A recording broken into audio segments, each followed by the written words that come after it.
How's up, y'all? It's Poppin' It's D. About to react to this vid by Sunny B2. This is Boogie2988. Deserves his failure.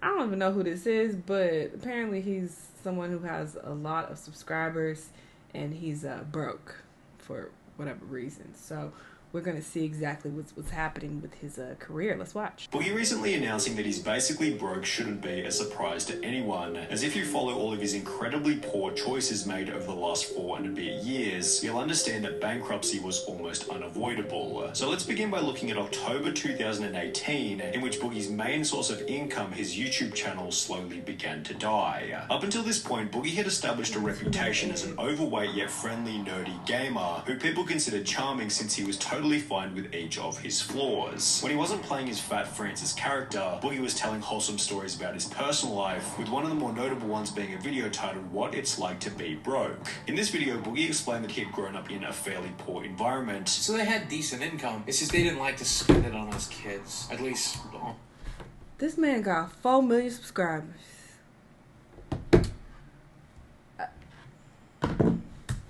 on me. And that as a result of that, he was now much wiser with his income. Now, you know what I do with my money? Every single dime, every single penny goes into the bank, because I don't ever want to live that way again. Which felt both inspiring and relatable, especially since Boogie highlighted that he now only spent money on things that would improve his videos. I used every dime to buy better computer equipment, to get better. And after just a year and a half, I was able to go off because I started earning my YouTube income. This desire to improve the content unsurprisingly resulted in better uploads, and by early 2014, Boogie passed 1 million subscribers before uploading a new video simply titled How Much Money Does Boogie2988 Make, which felt like yet another wholesome yet modest upload, which had clearly been made with the goal of helping his audience. I want to make sure you have the tools in mind so that you fully understand how much income we already have coming in and make an educated decision of whether or not you ever want to participate in that kind of thing. Boogie went on to politely imply that he was making over $100,000 per year from YouTube, which didn't include third-party income like Patreon. So let's take, for example, a YouTube channel similar to mine that's bringing in 10 million views per month. If a YouTube channel is bringing in 10 million views per month, divide that by 1,000, you've got 10,000. Multiply that by $1, and you'll have a really good idea of how much ad revenue that.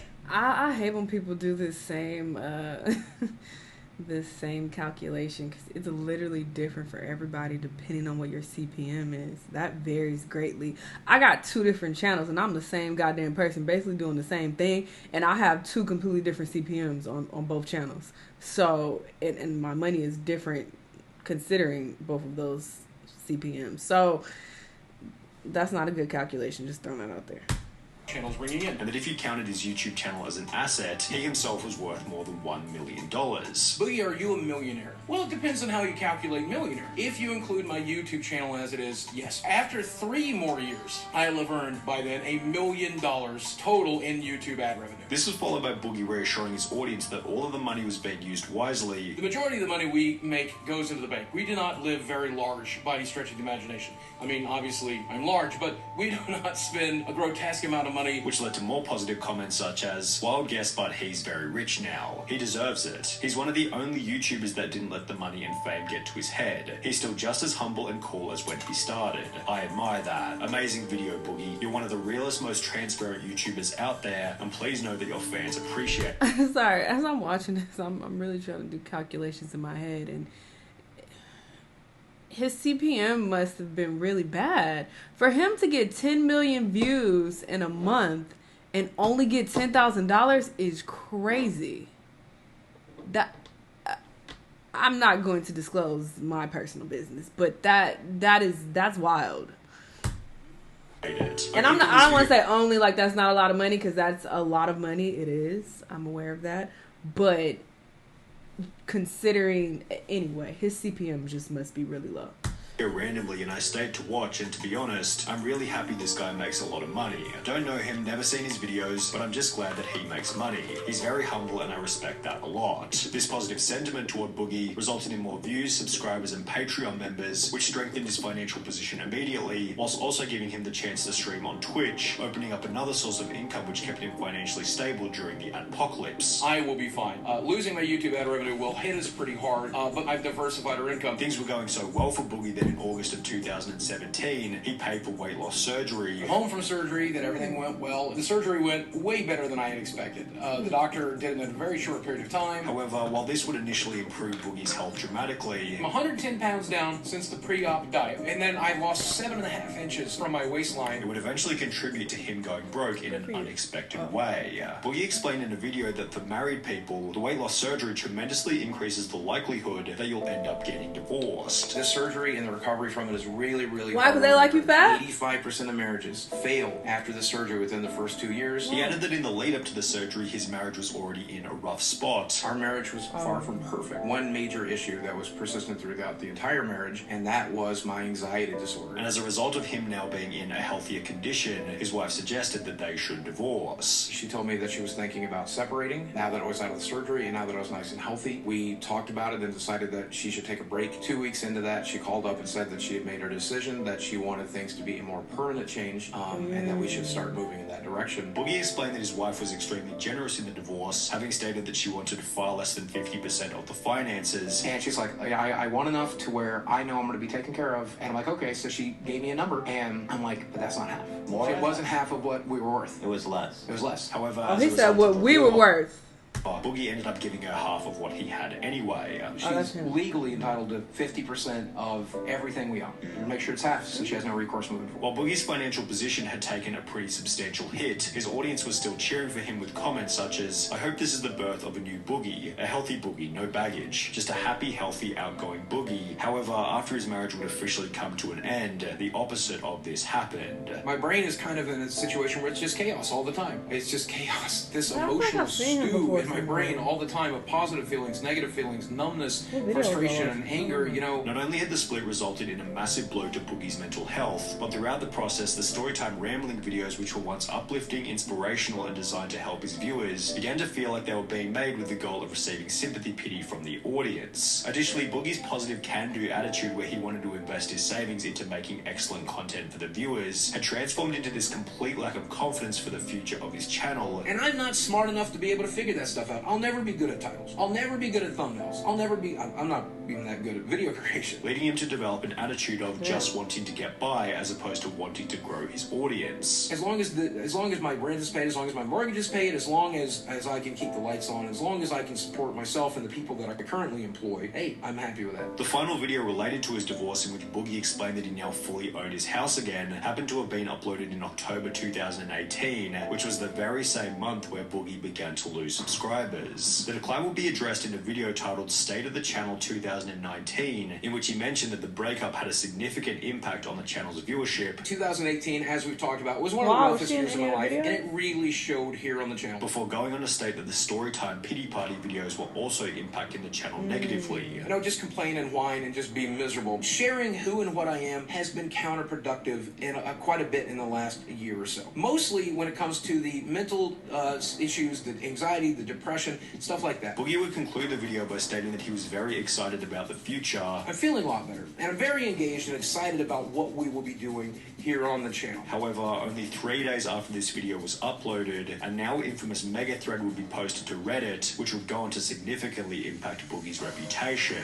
It was titled The Hidden Truth Boogie Doesn't Want You to Know, and it featured over 5,000 words, showcasing that Boogie wasn't exactly the nice guy he tried to portray. What effort The you thread putting brought up into this, topics babe? such as his behavior on stream, various edgy comments he had made over the years, as well as the way he acted in his marriage, with commenters stating, "This document is up there with the Constitution and the Magna Carta." However, the thread was posted to a fairly unknown subreddit, and if Boogie had simply ignored the thread, people likely would have forgotten about it, although this isn't what would happen. Boogie instead decided to wage a war against the person who began the mega thread. I started a war. This guy has been coming at me for 5 years. Before going on to complain about the criticism in countless different videos. This subreddit has been actively attacking me and going through everything I've ever You guys said see and ever this, done isn't it? on the internet for the last 3 years. Just 2 years prior, in 2017, Boogie was handling criticism much more effectively, even stating that some of the points were valid. A lot of people have been discussing me over the past couple weeks. I've been on the front page of Reddit, and they tend to discuss me in a very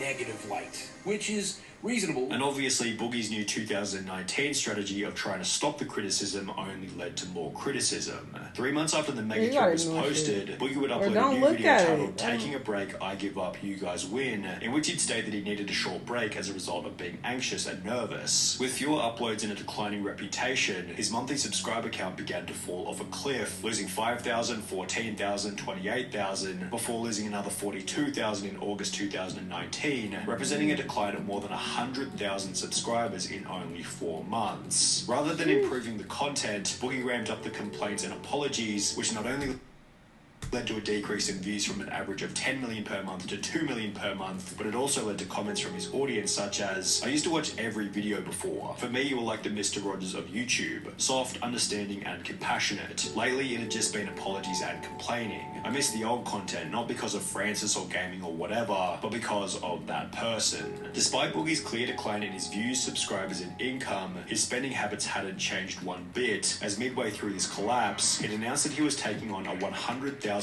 loan to purchase a Tesla. I ended up buying the X. I still haven't got it fully financed yet. I'm having to finance it, obviously. Oh my God, I just put myself $100,000 in debt. My car payment's $1,700 a month or something like that. That's more money than I make on Twitch. That's like half of my YouTube revenue this month. Boogie then made a tweet about how expensive the car was, giving him another opportunity to make himself look like an idiot. I tweeted out that let me read this. I didn't realize I bought a car I can barely afford.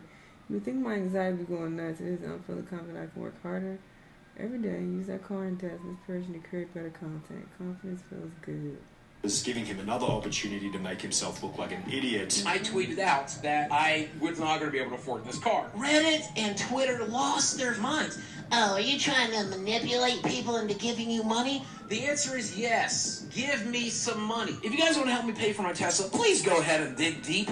I sure would like a free Tesla. Reach down in your pockets and give me $100,000 tonight. Which becomes even worse after he mentioned that he still owed a bunch of money on his house. My house is worth $300,000. I still owe $200,000 in the house. And that he knew the Tesla was going to decline in value over time. But that car is just going to get cheaper and cheaper and cheaper as it goes. In the year that followed, Boogie's Patreon members almost halved, from 120 down to 65, partially as a result of him taking long breaks from creating content. You'll notice that for the last 3 weeks, I've really not been updated. I have not streamed in 3 weeks. Which accompanied the transformation of his comment section from a once positive place full of supporters to a wasteland of negativity full of detractors. It's incredible how openly money-oriented this guy is. This guy talks like a minister from some cheesy, scammy late-night ministry where you're supposed to send a $50 check for good luck. Imagine this guy would win the lottery. He'd be broke within 12 months, which would eventually turn out to be somewhat accurate. After his back and forth with Frank Hassel in early 2021, Boogie had to shell out a bunch of money for legal fees. Let me point out just how expensive all of this was. And obviously, I took money out of my bank account and I paid for it out of pocket. This cost tens of thousands of dollars to fight. Which also resulted in Boogie producing less content. I was advised by everyone to live stream less, to make less YouTube videos,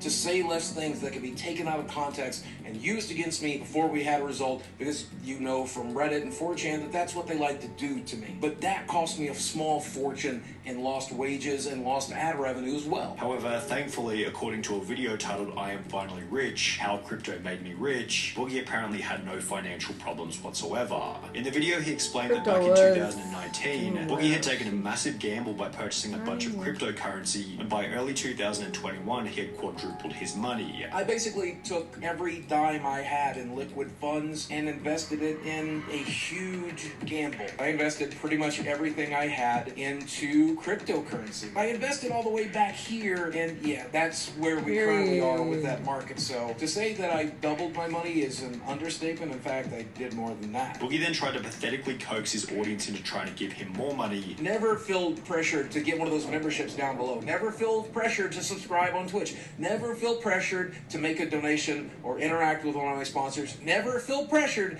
to buy a t-shirt. Before going on to state that he planned on taking the money out of crypto to put it into a safer investment. And that's if I don't take the money and invest it in something that will make me money, which I am most certainly going to do? However, as highlighted by almost every comment, the video aged incredibly poorly, because only a year after posting it, Boogie uploaded a new video titled I Need Your Help, in which he explained that he had lost almost all of his money to the crypto market and now required donations from the audience. Well, this is a video I dreaded making. You know I spent a tremendous amount of money on dumb things, but the biggest issue is that I had a nice big nest egg, but I put my money in the crypto market in the wrong section, and I pretty much lost most of it.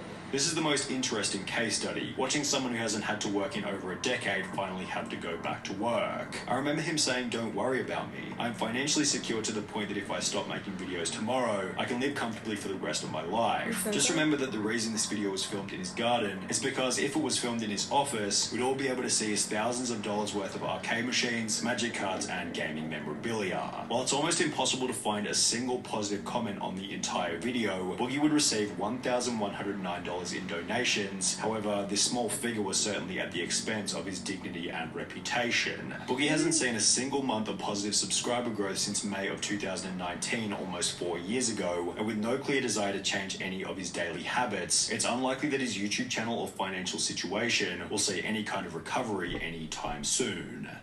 Yikes, this was a lot. I feel like I saw his face somewhere. I don't know what video I could have been watching to where I would have even seen him. But yeah, he looks a little familiar. But yeah, he got 4 million subscribers and talking about, you know, he need help, he broke, da-da-da. I don't know why he got on the internet in the first place. Disclosing all this information, for what reason? Why are you telling people how much money you making and that you got this Tesla and how much it's worth and you can't afford it and da-da-da? I don't understand the point in that. But it seems over time people started to like him less and less based on, you know, the information that he was revealing. He should have just kept it, you know, very surface level and, you know, played his little games or whatever the fuck he does and kept it at that. I feel like when you really get deep into your personal business, people find more and more reasons to dislike you. And it just has a negative effect on your career. And now, look, he asked for money. So it's like, this is a turn of events because you was just talking about how you got this Tesla and this and that. And now you're struggling. That sucks. My heart goes out to him. I hope he figures it out. But, yeah, that's wild. He got 4 million subscribers. And he's struggling. That's crazy. Y'all let me know what y'all thought, though. Let me know what other videos you want to watch. And I'll see y'all in the next one. Bye.